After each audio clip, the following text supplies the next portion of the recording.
Good evening, boxing fans around the world. We wrapped up Savannah Marshall and Femke Hermans' brutal knockout, amazing knockout, and then, of course, a pretty interesting face off in the ring. Claressa Shields runs up on her afterwards. And so, just to be clear, Claressa has said on record she's just trying to sell a fight. That's what she does.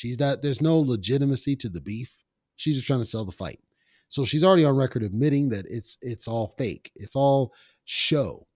But it should help you gain interest in wanting to see the fight, not just the knockout, but the fact that these two are actually actively trying to promote it and make it a thing.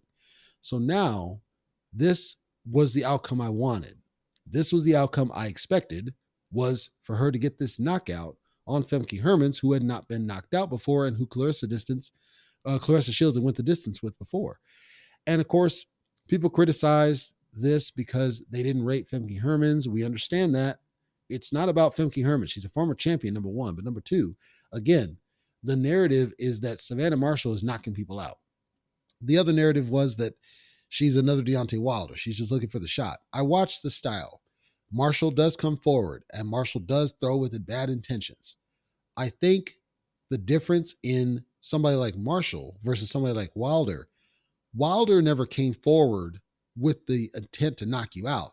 Wilder would just try to catch you with a trap off the back foot. He's kind of jabbing off the back foot a little bit. He's kind of dancing a little bit to trick you into something that he can catch you with that shot, wobble you, and then go windmill.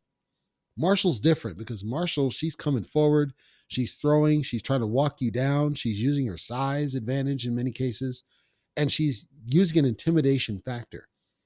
I think the interesting dynamic of this fight, this Marshall and Shields, is Marshall could draw Savannah into a war, or Claressa rather, into a war. If she's able to draw Claressa Shields into her style of fight, Shields is not getting out of that. And so the only way that Shields can beat Savannah Marshall is to stay away from her and stay away from that hook, because the shot she nailed Hermans with was a left, right on the chin, but she was also landing the right. So she's got power in both hands.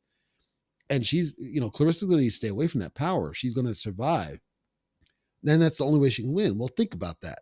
We're saying that in order for this GWOAT to beat Savannah Marshall, she has to stay away from her because she's not going to be able to win in a war in the trenches.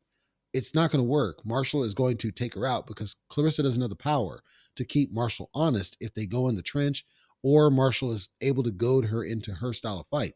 It almost reminds me of Spence and Porter, because Porter's style basically forced Spence to basically adjust and fight Porter's fight. Of course, Spence handled it really well, but you could argue that he dropped like 5 rounds to Sean Porter. And then he gets the drop. Okay, the same thing could happen here, where if Marshall is able to force Shields into her kind of a fight, that's going to really put a test on Shields and how good she is or isn't. I think it's going to be an exciting fight. I think it's going to be compelling to see these two finally solve it as the two top dogs in the division for women and finally get a resolution. I don't think we're going to get a draw.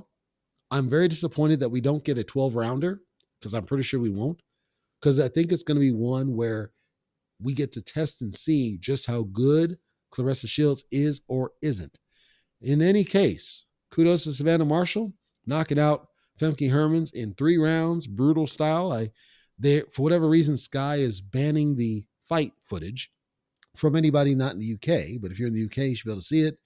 So I don't have any avenue to show you any part of the fight, but the highlights are kind of there. The knockout was brutal. It was, I wouldn't say scary. It's not like one of those where somebody was left stiff or tied up in the ropes, but she fell kind of awkward, I'll say. If you get a chance to check it out, I do recommend it. It'll tell you a lot about Savannah Marshall. Even if you don't rate her opponents, you got to give her credit about how she's getting them out of there. That's what we want in the business of boxing.